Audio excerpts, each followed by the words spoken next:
Matter start होगा 5 second बाद।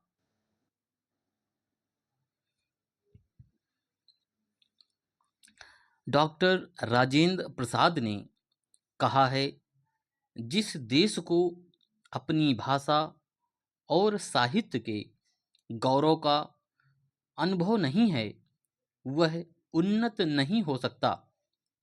सचमुच किसी भी राष्ट्र की भाषा एवं साहित्य के अध्ययन के आधार पर वहाँ की सभ्यता एवं संस्कृति के विकास का सहज ही आकलन किया जा सकता है, क्योंकि साहित्य में मानवीय समाज के सुख दुख, आशा निराशा, साहस भय और उत्थान पतन का स्पष्ट चित्रण करता है।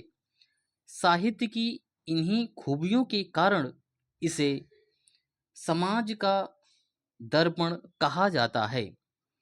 मुंशी प्रेमचंद ने साहित्य को जीवन की आलोचना कहा है। वास्तव में देखा जाए तो साहित्य एक स्वायत्त आत्मा है और उसकी सृष्टि करने वाला भी ठीक से यह नहीं बता सकता कि उसके रचे साहित्य की गूंज कब और कहाँ तक जाएगी। कहने का तात्पर्य यह है कि यदि साहित्य समाज में नैतिक सत्य की चिंता है तो यह समाज की दूरगामी वृत्तियों का रक्षक तत्व भी है।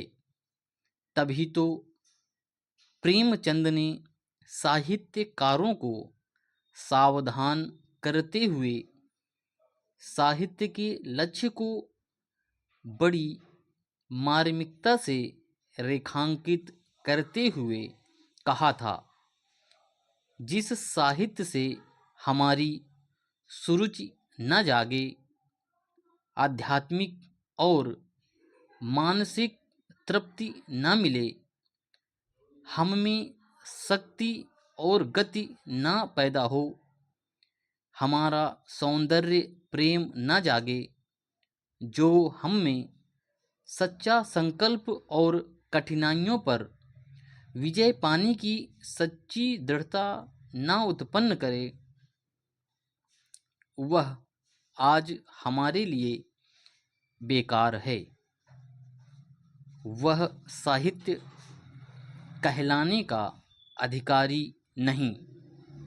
साहित्य में सत्य की साधना है, शिवत्व की कामना है और सौंदर्य की अभिव्यंजना है।